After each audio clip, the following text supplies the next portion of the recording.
Level Up team. Today I'm here with Area 4 President Brian Koo. Brian, why don't you go ahead and just introduce yourself a little, give us a bit of a rundown.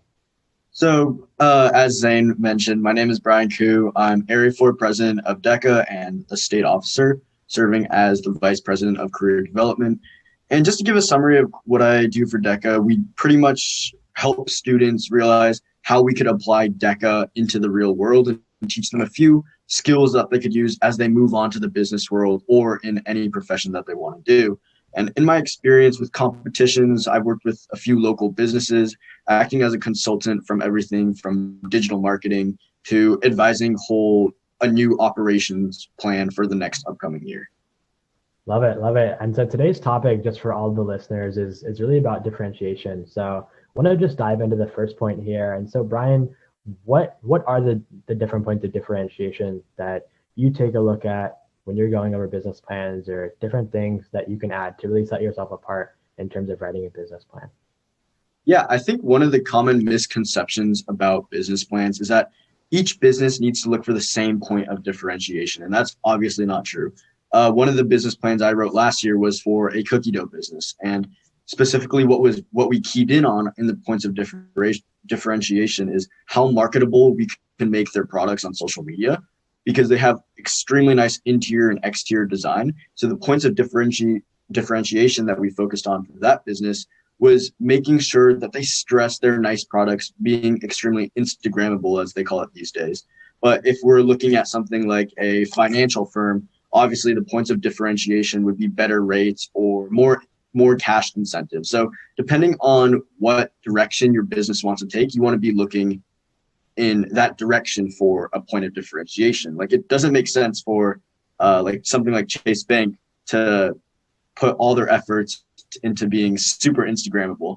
Mm-hmm. And conversely, it doesn't make sense for a cookie dough shop to offer just extremely good financial or credit rates. Mm-hmm. Right. So understanding sort of what the business landscape is from not only an industry perspective, but then also individual as well. So Are there certain things that you think, I guess, can businesses thrive without differentiation, or is it really, really vital for all businesses to find some sort of innovative or creative advantage to stand apart? And I think, again, something that gets overglossed on is that every business essentially has a point of differentiation. Mm-hmm. What separates the obvious ones from the non-obvious ones is how much they're able to stress it and stick with this overall theme. So all businesses are founded pretty much with a theme to accomplish a goal in the end, right? So the point of differentiation for that business will be found in that initial goal. So for a business to not have a point of differentiation, it means they didn't have a purpose for starting up their business, which pretty much happens to nobody. So everybody has a point of differentiation. It's about recognizing what you do well and what you want to stress, and just carrying that out and broadcasting it to the rest of the world to know how you're different from the other products or businesses on the market. Mm-hmm.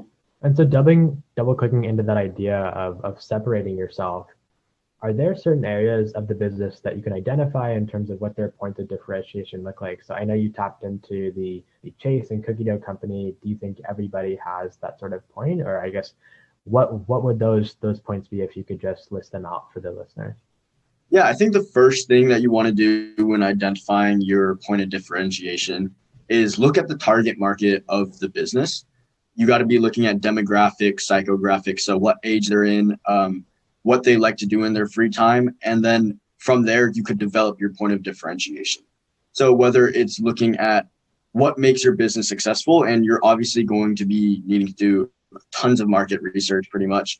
Whereas if you change one thing on your product packaging, for example, and let's just say a ton of sales come in, there is a point of differentiation for you. Mm-hmm. But conversely, if you change a ton of things on your packaging and nothing comes in, then you could pretty much eliminate that as a point of differentiation, move on to something else, and find really the niche that your business is able to fit into. Perfect. Love it. And do you think that there's a limit in terms of points of differentiation that each business can have, or it's really just dependent on the industry and sort of different micro advantages that each business can gain? I kind of like in the middle of that one, because obviously once a business starts to focus a little too much on like creating, oh, we're so different from them, we're so different from them, then you really lose the identity of your business. So naturally, there will be a set cap for what a business can differentiate itself, simply because that's just the overall theme of the business, right? So at a certain point, you have to recognize when the business is staying true to itself to differentiate versus when it's just differentiating for the purpose of being different and attracting attention. And I think that's another pitfall that businesses can fall into, is when they start straying from their values in order to make themselves stand out on the market, versus if you always stick to your values and do it well, you eventually will stand out in the market in some way. Yeah, right. Exactly. Defining success as a business really early on, and what that looks like, not only from a pure metric standpoint and taking a look at what you want those metrics to look like at the end of the year, but then also on the flip side in terms of customer relationships and being able to build a brand that a lot of people resonate with. And so do you think that in terms of DECA, when people are writing their business plans, should they focus on two main points of differentiation and go really in depth on those? Or should it be, 5 to 6 and then just vague responses in terms of different things that they can add for that? Yeah, especially for the DECA business plan. So there is a 20-page word limit, or I guess page count or page limit that you can't go over. And I guess ideally in the real world, you want to go in depth in as many areas as possible. But for the sake of the DECA paper, I think in terms of points of differentiation, it's better to focus in on 2 things or 3 things that your business does really well. Because after you get past that 3-ish limit, you start to get a little vague, and your analysis isn't as deep as it would be as when you focus on the 2 to 3 central points that make the business what it is. And if you're able to really just hone in on those 2 points, you'll have a fantastic paper that tells both the judges, you, the business, what separates it and what will make it successful. Versus once you start going to the 4, 5, 6, you start to get into this area where everybody can kind of do that differentiation, and it's not really unique to your business. Perfect. And then just in terms of taking these points of differentiation and then potentially measuring their overall success, how would you do that? Is it based on analyzing future customer experiences, taking a look in terms of a retrospective point of view and seeing what has worked for other businesses through use cases? How would you go about understanding what the landscape of differentiation looks like based on the industry and business? Yeah, I think what I did for my business plan was I kind of did a combination of both, right? So there's obviously going to be a ton of marketing information online that you have access to if you just look it up.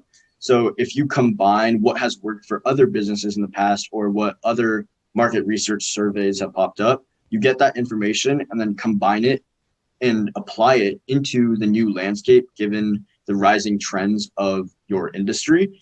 You could come up with something that is really supported by facts and statistics, and you have good evidence as to why the past will apply into the future. Were there specific things that you did when you were cultivating your business plan in terms of looking at past companies or taking a look and sort of understanding what the landscape was going to be and calculating everything that is going to look like in terms of projections and revenue and sort of trends within social media and how marketing was going to work? I guess, can you walk me through that process that you went through last year where you were able to place it state? Yeah, so one thing that I did was you look at these big name corporate companies because they have the budget, they have the teams to make everything work. And you just think about how you could scale that down. And once you figure out how to scale it down, you have really easy like ballpark estimates of where your business should be based on how scaled it down is from the original business. For an example, one thing that we did for my business plan was, I think it was 2 years ago, was we modeled it off the North Face adventure model, where they would essentially give rewards points to customers who took their North Face products into famous like sightseeing landmarks or anything like that. And we thought about how we could implement that into our business. And we analyzed the statistics about how well it performed, the metrics of what the return ratio was.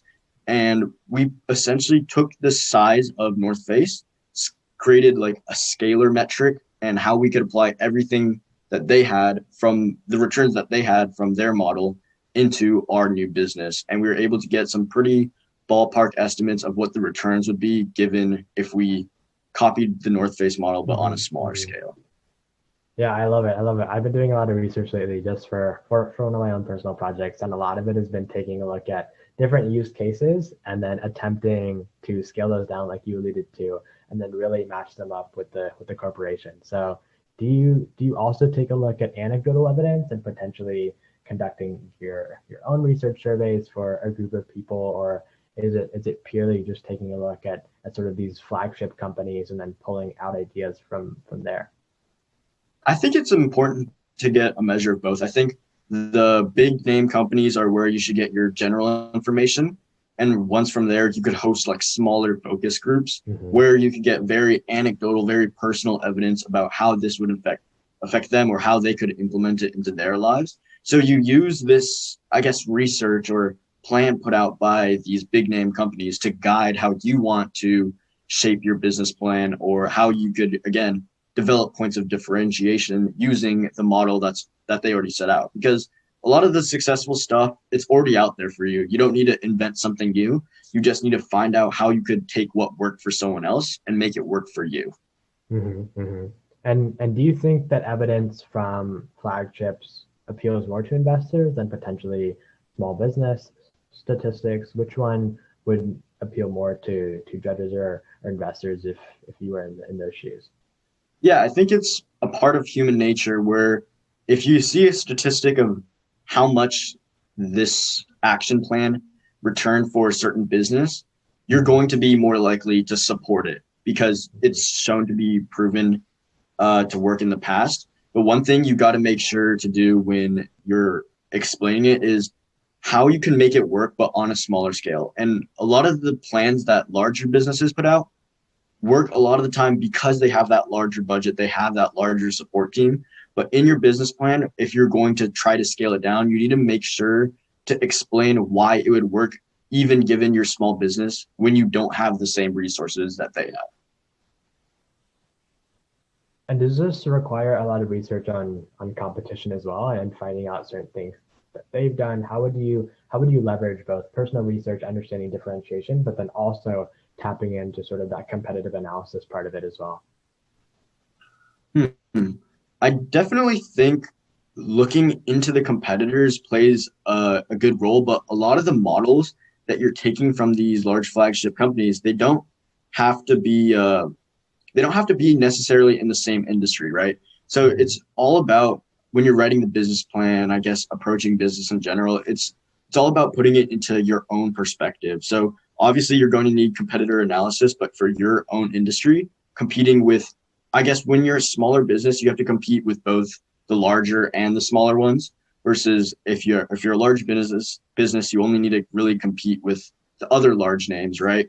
So you have to take that in mind when you're accounting for the factors that derive the competitive environment of your given industry.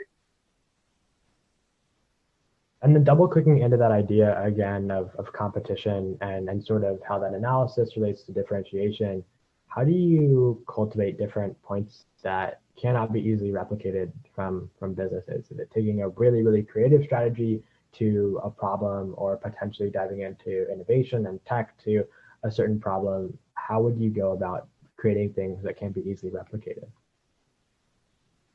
I think the best ideas that can't be replicated are ones that are specific to the theme of your business in general. So each business is started with its own unique purpose, right? So even though any other business could do Instagram ads, right? Any other business could do, I guess, like a merchandise release. But because of the given purpose behind the business, it makes it special why you're doing each step of like each thing. So let's just say a business has extremely positive corporate social responsibility, right? And they launch a new Instagram promotion supporting veterans or something like that. Even though like another business could copy, I guess, enforcing a corporate social responsibility plan, it won't be as special because the business that originally did it had extreme ties to like veterans and supporting all these different causes. So they're staying true to themselves. And I think a lot of customers in the marketplace can easily recognize when a business is trying to copy something versus when it's their own original ideas derived from their business's founding values. Perfect, Brian. Before I get into my last question here, just want to give you huge shout outs. Really appreciate the chance to connect with you and just go over some of these points of differentiation, and really appreciate your insight in terms of past success that you've had within DECA and different things that our listeners can move forward with. Yeah, thank you so much for having me today. So where in your business plan can you mention these points of differentiation? Is it within that competitive analysis? Is it within the executive summary? Where would you put those points? Honestly, in my plan, we kind of, anywhere possible, we look to incorporate it into our plan, just because points of differentiation is something you want to constantly stress, because even in your financials, why are your financials going to be better than someone else? Oh, it's points of differentiation. Why will your business succeed in the given environment? It's points of differentiation. So any way why you could pitch to an investor and why your business will be successful will be due to the points of differentiation. So you want to be mentioning that as much as possible. And it doesn't have to be long. It could just be like, as we talked about more in depth in section 4 or something, and then you reference a quick sentence, and then the judge is able to connect back to everything and back to your points of differentiation as to why your business will be successful and is worth investing in. Perfect. Brian, just a quick insider question here. Any feedback or, total, I guess, different things that some of our listeners should be taking a look at in terms of heading into area competition this year? Yeah, I think one thing that separates the really good DECA competitors from the newer ones is the use of statistics. I mean, you really want to be using statistics to back up your argument, because statistics can convey in literally one number what a paragraph of words cannot, because it's factual. You can't really doubt like the truth of statistic, because it simply exists. It's not making any claim, but it's up to you to apply that statistic to make really solid and sound arguments as to why your plan or why your business should be successful. Perfect. Again, Brian, thank you so much. Yeah, of course. Thank you.